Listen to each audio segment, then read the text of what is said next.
Alrighty, welcome back to the Options Doctor Stock Options Trading course. We're going to be going over OTM or out of the money options. So we're here inside of Thinkorswim, and what we're going to take a look at is what the actual trading board here looks like, the chart, what that actual the ITM in the money, ATM at the money, and OTM out of the money actually look like. And then we're going to explain kind of how we go about finding good out of the money options, where we can find, 2, 3, 4, 5, or 10 to 1 risk to reward ratios. Okay. So let me find my spotlight here. There we go. Alrighty. So again, this is the options chart, and to the left here you're going to have your calls. To the right you're going to have your puts. If you see right there, we've got calls, and to the right we have puts. So a lot of this stuff should help come back to memory from what you've gone through on the kind of the intro, the basics, and the key factors on the first part of the learning course. A lot of this is going to be the actual practical application of that now. And even as you notice some of the charts here on the left of the stocks that I'm, currently, have option positions in or am watching to, take trades on. And you see Shopify there, Netflix, Tesla, and Amazon. Let me get this out the way. I didn't realize it would take away my my spotlight there. So give me a second. Alrighty. So in the middle here, we have strikes, which is our strike price. Again, that is the trading price that we want to be in our favor. So I believe, this is at the time of the stock split for Tesla and Apple. So we're looking at Tesla right now. And if you see here, we're looking at a September 18th, 2020 expiration. You'll see there EXP. So we got September, there's the 18th day, and the 20th or 20 is the year 2020. And here's our strike prices. And I believe it's like 442 or something like that. Yeah, 442.68. So it's got it sitting right here in the middle. And as you can see, it actually moves in 5-point increments going down on the put side. And then it actually represents both sides, but I'm closer here to the puts, what I'm looking at. But it moves down in 5-point increments, but it goes up here in 1-point increments.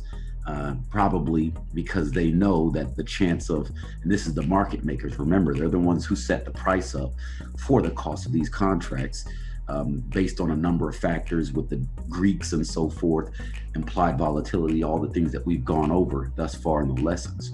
So right here, we're pretty much sitting in the middle. Anything blue is in the money, okay? That means that it's already profitable, so it's going to be a lot more expensive. As you can see here, the bid is $39.40, which is $3,940, and the ask is $41.26, which is what we're going to end up paying for it. So that's $4,126 that you'd have to pay to get a 445 put on Tesla right now, which means you think that it would go below, or you'd want it to go below 445, I'm sorry. And so as you see, the further up you go in that strike price, the bigger the cost or expense is going to be for these puts, because you're going deeper into the money. Because if it goes below 445, obviously 450, 455, 460 and on is higher than that, which is the advantage or the favorable point that you want to be at in a put. Anything below it, this is what we would consider at the money, okay? Because it's right here. And if Tesla were to change 2 or 3 points or 5 points, now this becomes an in the money strike price, this 440. So the further down this way we go from in the money to at the money. And as you see here, we can continue to scroll out. And the further out we go away from that strike price or the current trading price, the cheaper they're going to get. Okay. So again, I don't know what happened to my spotlight there. I don't know how to work all the fancy features on this deal, but my spotlight went away when I started using the scroll bar there. But pretty much you see, the further down we go in strike price, the cheaper these options are going to get. That's where we make our money, trading out of the money options. Okay, so we're going to go over to the call side, where I think everybody's more comfortable and familiar, is placing bullish plays, being more on the side of the stock going up as opposed to it going down. So same situation, we're looking at the strike prices here, but with the call, it's the opposite of the put. So with the call, now we're looking at everything going this direction, which means the price is going up, means we're going from in the money here on the blue. Anything blue, remember, is going to be in the money. So on a standard options grid, this is what it looks like. I know Robinhood is a lot different. It kind of spoils you new traders from kind of knowing what a real options grid looks like, but this is it. So here you've got anything blue on the left for the calls is in the money. Anything blue on the right for puts is in the money. So as we begin to come out of the blue, again, that's at the money. These are at the money because it can have a few points change. It can head up to 445, 450, 455, 460. It can probably get there pretty quickly. And we know that, having seen what Tesla did prior to the stock split. So the further out this way we go, you see they get cheaper, right? You got 1940 on the bid, 2040 or 2040 or 1940 at a $500 strike price. I guarantee you Tesla they'll probably cross 500 by tomorrow, if not in pre-market. So again, the further away you go, the cheaper it gets, because the probability is supposed to be lower. But if you learn to understand the price action of the stock that you're looking at, you want to find stocks that can have dramatic price movement in one day, or high implied volatility.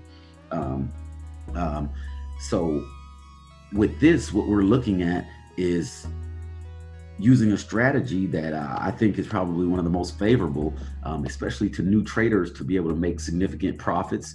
And again, we want to focus on a select few companies in our portfolio. We don't want to be like a penny trader or day trader out looking, the penny stock day trader out looking for the next new biggest thing, for the day. What we want to do is find reputable companies that we understand their price movement. They have strong price movement, and trade them over and over and over, constant, consistent profits. So if we look here again, we're getting cheaper. I mean, these are, we went from $4,000, $5,000 options. Now we're down to $2,000 to $1,800, $1,500, $1,200. We'll be below $1,000. Let's see how far. Okay, right there. So at about 570 is right at that $1,000 mark, and then anything above that breaks below $1,000. So you could get yourself a 640 call on Tesla, a $640 strike price, meaning you believe that the strike price will go to 640 or higher. You could buy that option for $561.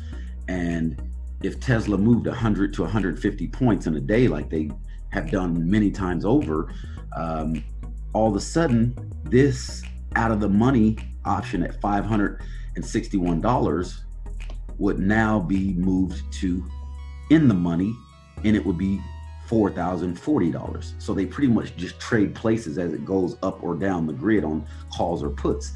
So you could literally take here a $500 option, $561 option, and if Tesla moves 120 points, you would have turned a $561 option into a $4,040 option. At that point, close out, take your profits, and then celebrate. Or maybe you want to day trade and jump back in and buy the dips and sell the highs. But either way, that's a great day trading. And that's what we teach. That's what we focus on. And this is the difference when we're flipping options. We're not sitting in there, for a super long haul. I've seen some people do it, should have been quite profitable, but in the same time frame, I've seen people sit in for months on one position to make a multiple hundreds or 1,000% return. We've done in a day, we've done in a couple of days by using this strategy and buying multiple positions.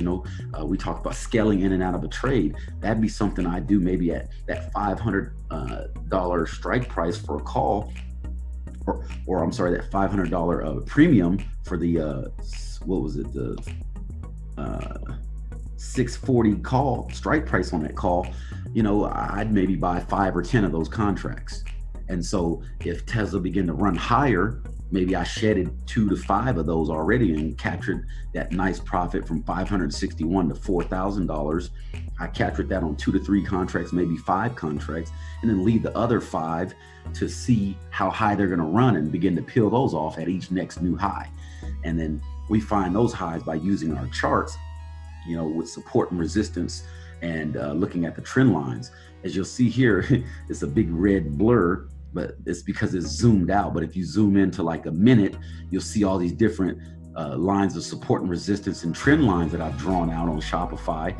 You can see them on Tesla back when we were over in this range, and you can see these here on Netflix that I had done as well.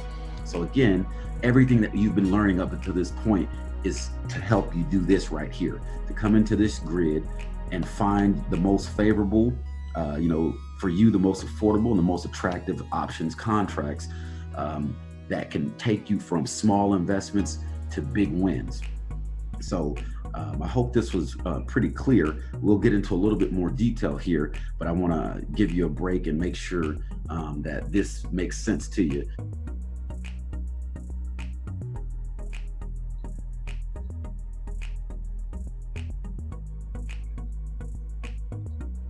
All right, we're back. And one of the things I know I've heard from a number of my students, maybe some people have mentioned that, options trading with out of the money options is really risky and dangerous and whatever else. But one of the things I'll tell you is that it's definitely not, risky or dangerous if you know what you're doing. And that's with anything. If you do anything without knowledge, it can be dangerous or risky. But if you do something with knowledge, then there's a fair playing ground, and it can become very advantageous. So again, what we focus on is trading options on companies that we're familiar with. We understand the price action, and we know that we can go from out of the money to at the money or in the money quite quickly. And the fact of the matter is, in these kinds of plays, you don't actually have to get to in the money or beyond. Companies, if you look at the Greeks that we talked about, the delta and gamma, a lot of times they'll start off pretty high on certain options based on how quickly they move. But the great thing is even if they are low, those numbers, as the stock price moves closer towards in the direction of the strike price on your options contract, those numbers in your Greeks actually grow. Your delta and gamma get bigger. They start to grow by small, decimal points or basis points, but eventually it adds up to where maybe you had a delta of 20 or 30, and now you're at a delta of 80 or 90. Okay, and at that point, you're having big price moves the further that stock keeps trending in the direction of your, or the favor of your, your option. And we'll just, for this sample, say call, if you had a call. So again, all you need to do is have the price of the current stock price move in the direction of the strike price. So you could literally get, this 500 or down, further where we were looking at the 640 or whatever it might be. And maybe Tesla doesn't get there, for a couple of weeks, but it got to, 530 or 540.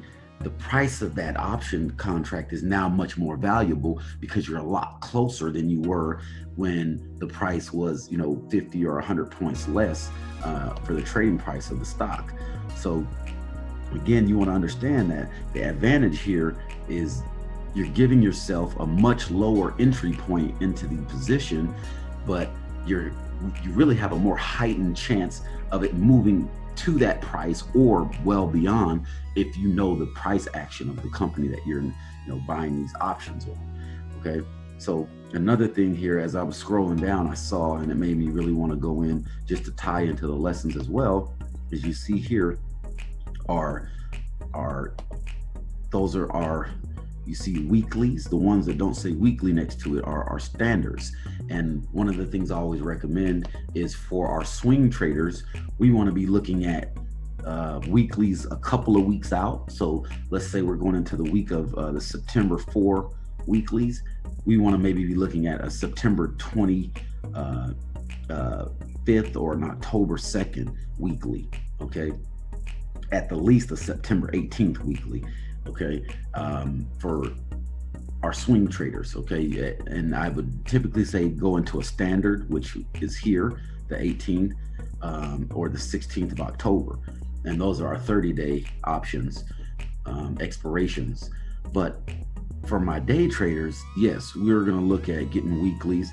Sometimes maybe we wanna get a standard or a weekly a couple of weeks off just for more safety in case the stock doesn't get there as quickly as we expected. But if it does, we can still benefit by selling that position off, even though the expiration date is further out, because we do want to be, scalping. We want to find, opportunities to buy dips and sell off on high points multiple times on those options or those stocks and various stocks throughout the day. So I did want to make sure you guys saw that here is, you got your different expirations, you've got your weeklies and your standards, okay? And obviously after you stretch out past a certain point, they're not really pricing weeklies.